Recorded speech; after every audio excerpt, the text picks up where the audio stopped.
Well, thank you very much, Your Honor, and thank you, Brother Michael, for this great privilege of paying tribute to our beloved Alan Charles Coors. Alan Charles Coors is our Moses.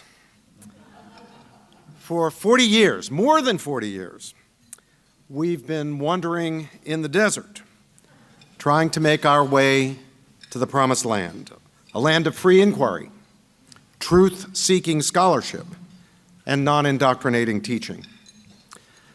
Alan has led us, he has inspired us, encouraged us, exhorted us, supported us, and when we have been a stiff-necked people, reproved and rebuked us.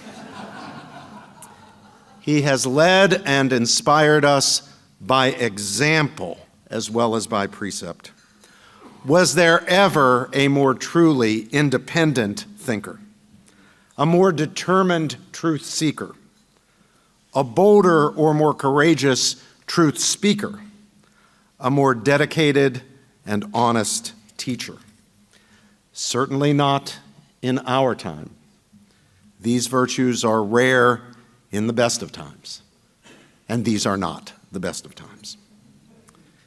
And where would we in the higher education reform movement be without our Moses?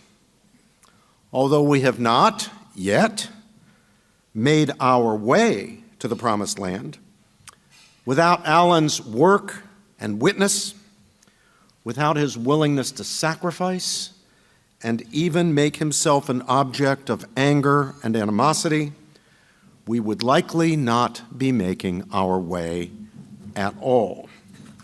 We probably would have been drowned in the all-too-red sea of toxic ideologies that have afflicted academia since its hostile takeover several decades ago.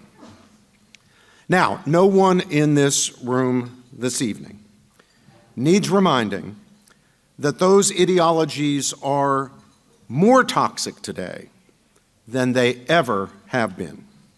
Academia and the broader intellectual culture are full of ideas, or what pass in these sad times for ideas, so inane, so obviously irrational, that they would have been regarded as the stuff of low comedy as recently as 5 years ago. But we provide the resistance, a vital movement fighting back. We're building valuable infrastructure within existing institutions and building new academic and para-academic institutions to replace those that are too far gone to reform. Organizations like ACTA, the National Association of Scholars, founded by the great Steve Balch, FIRE, the Foundation for Individual Rights and Expression, Heterodox Academy, and the Academic Freedom Alliance are doing the Lord's work. They will be joined soon by the new American Academy of Sciences and Letters.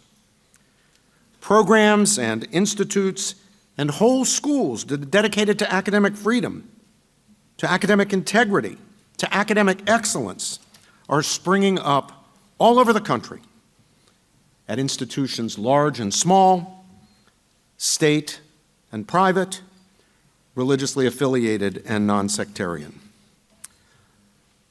So although it still remains distant, we are finally getting at least a glimpse of the promised land. Now, I doubt that Alan or I, or perhaps anyone in the room here this evening, will have the blessing of actually entering the promised land. If anyone deserves to live long enough to enter it, it is Alan. But I will leave that question between God and him, the two of them having a rather complicated relationship. But I thank God, Alan, that you and I and all of us are getting a glimpse. we know that over the horizon, there is indeed a promised land, and it will be reached and entered. A Joshua of our movement will finally lay siege to the decadent Jericho that is contemporary academia. Although its ramparts seem robust, its walls are in truth thin and weak. The trumpets will sound, and those walls will come tumbling down.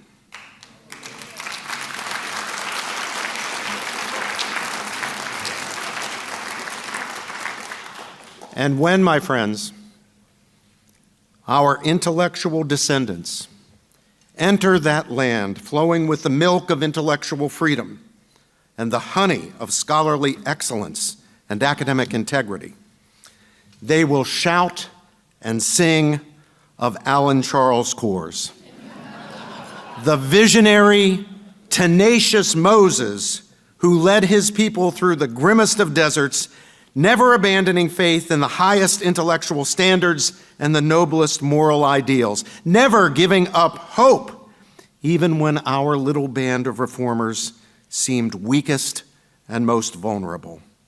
For, if I may quote Deuteronomy, no one has ever shown the mighty power or performed the awesome deeds that he did in the sight of all Israel. God bless you, Alan Charles Coors.